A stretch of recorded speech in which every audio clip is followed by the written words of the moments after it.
देखिए, ये बहुत ही दुर्भाग्यपूर्ण घटना है जो आज मुंबई के पास मुमरा में घटी, जिसमें एक ट्रेन से तकरीबन 13 लोग गिर गए और उसमें से 5 लोगों की जानें चली गई। जगह नहीं होने की वजह से बाहर खड़े थे, लटक रहे थे, गिर गए, जानें चली गई। जिनकी जानें चली गई है उनके घर वालों के साथ हमारी सहानुभूति है। हम उनके साथ कांधे से कांधा मिलाकर खड़े, हम कंडोलेंसेस देते हैं और अल्लाह से, ईश्वर से प्रार्थना करते हैं कि उनके घर वाले को सब्र मिले। जो लोग हॉस्पिटल में एडमिट है, जिनका इलाज चल रहा है, उनके लिए प्रार्थना है कि वो जल्दी से स्वस्थ हो जाए और अपने अपने घरों को लौट जाए। अब देखने वाली बात यह है कि मुंबई, जो financial capital hub of the country कहा जाता है, जहां से करोड़ों रुपए के हिसाब से टैक्स जाता है सेंट्रल गवर्नमेंट को, वहां हर आए दिन ट्रेन में इस तरह के एक्सीडेंट प्लेटफॉर्म पे, स्टेशन पे हो रहे हैं। कौन जवाबदार है इसका? किसकी जवाबदारी, किसकी लापरवाही की वजह से आज ये लोगों की जानें चली गई?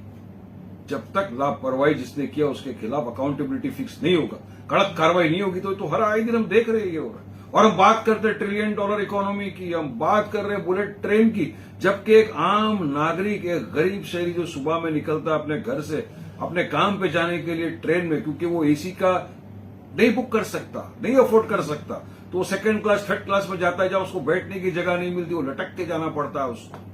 तो अगर हम एक इंसान को, एक नागरिक को इस तरह की सुविधा नहीं दे सकते, तो हम क्यों बात करते हैं फिर $1 ट्रिलियन इकोनॉमी की?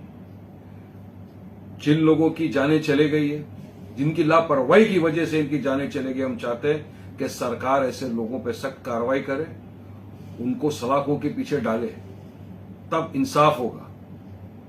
जो लोगों की जाने गई है, हमारी सरकार से मांग है कि जिन लोगों की जाने गई है उनके घर वालों को कम से कम 25 लाख रुपए का मुआवजा दिया जाए। जो लोग अस्पताल में अपना इलाज करा रहे हैं, उनका पूरा इलाज का खर्चा रेलवे उठाए, ये हमारी मांग है। और आगे इस तरह की घटना न हो, इसके लिए सरकार को फौरी तौर से कुछ उचित कदम उठाने चाहिए, ताकि एक इंसान को कम से कम ट्रेन के अंदर बैठने की जगह मिल जाए। ट्रेन की कैपेसिटी बढ़ाइए, ट्रेन का जो टाइम्स के ऊपर कभी नहीं आती, ये सारी चीजों को बढ़ाना चाहिए सरकार को, क्योंकि लाखों लोग ट्रेवल करता है मुंबई के अंदर ट्रेन में, और इस तरह की दुर्घटना होना ये साफ साफ दिखाता है कि सरकार की लापरवाही है पूरी तरह से, रेलवेज की लापरवाही है पूरी तरह से ये वाली, जिसकी वजह से आए दिन मुंबईकर को इस तरह की चीजों का सामना करना पड़ता है। तुम्हारी मांग यही है कि जिसकी भी लापरवाही की वजह से ये 5 लोगों की जानें चले गई, उनके खिलाफ सख्त कानूनी कार्रवाई की जाए।